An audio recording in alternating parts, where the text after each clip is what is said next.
Halo teman-teman, jadi di sini kita akan menjawab pertanyaan dari Kak Ayu ya, yaitu mengenai gimana caranya membedakan kapan menggunakan rumus larutan penyangga dan kapan menggunakan rumus hidrolisis garam. Jadi untuk perbedaan larutan penyangga dan hidrolisis garam ketika menggunakan rumus yaitu ketika larutan penyangga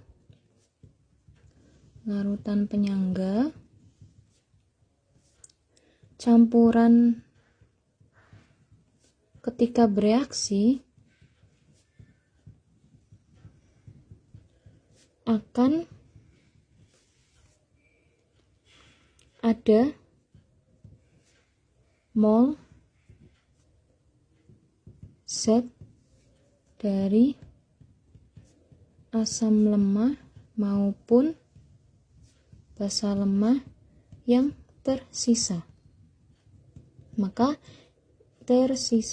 kalau ada mol asam lemah atau basa lemah yang tersisa, kita akan menggunakan rumus larutan penyangga. Tapi ketika hidrolisis garam, yaitu campurannya ketika bereaksi tidak akan ada asam lemah ataupun basa lemah yang tersisa. Jadi dia habis bereaksi. Maka jika terjadi seperti itu digunakan rumus hidrolisis garam.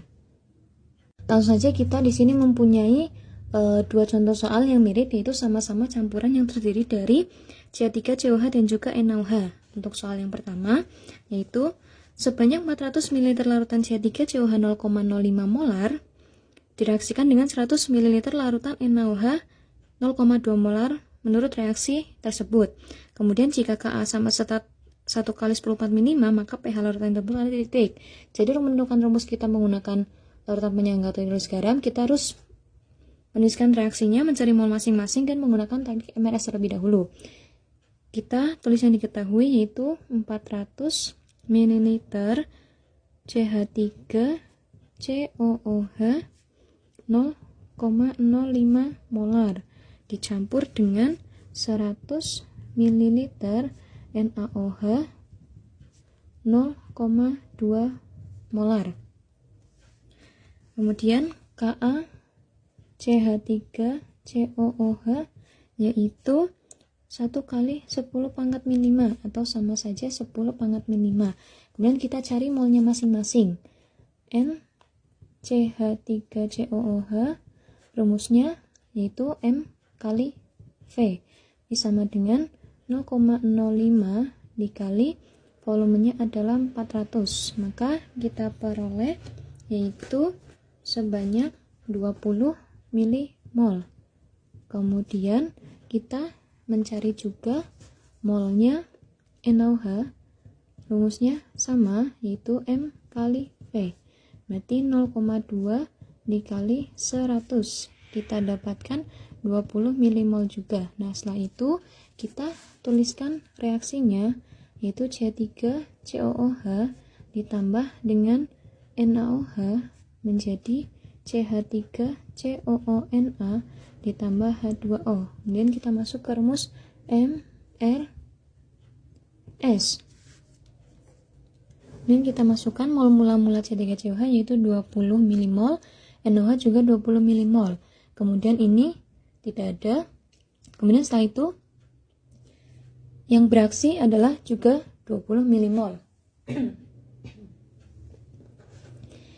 Kemudian ini habis. Di sini juga 20 milimol, ini habis. Nah, kemudian CH3COOH-nya juga 20 milimol. Di sini juga 20 milimol, maka tersisa CH3COONA atau garamnya dan H2O. Nah, ini karena asam lemahnya dia molnya habis, maka kita tadi kalau habis bereaksi semua, kita menggunakan rumus pH hidrolisis garam, di mana rumus pH hidrolisis garam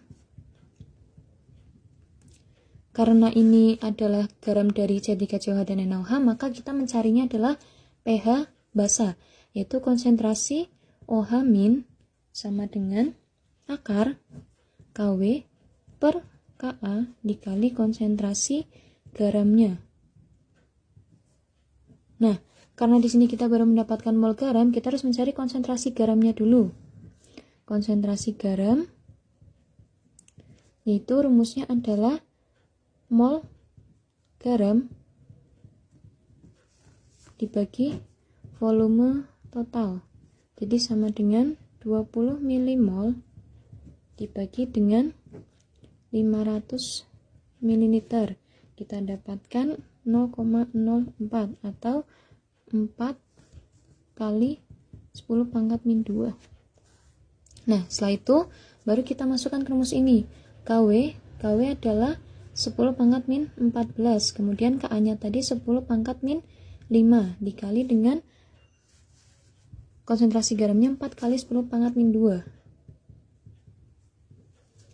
Kemudian kita hitung, coret, jadi akar 10 pangkat min 9 dikali 4 kali 10 pangkat min 2 atau sama dengan akar 4 kali 10 pangkat min 11 sama dengan akar 4 adalah 2, 10 pangkat min 11 di akar jadinya 10 pangkat min 5,5.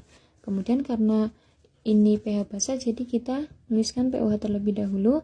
pOH sama dengan min log konsentrasi OH min atau sama dengan min log 2 kali 10 pangkat min 5,5. Jadi pOH-nya sama dengan 5,5 dikali 5,5 min log 2. Kemudian untuk mencari pH-nya yaitu pH sama dengan 14 min pOH atau sama dengan 14 min 5,5 min log 2. Kita dapatkan pH-nya yaitu 8,5 plus log 2. Ini seperti itu.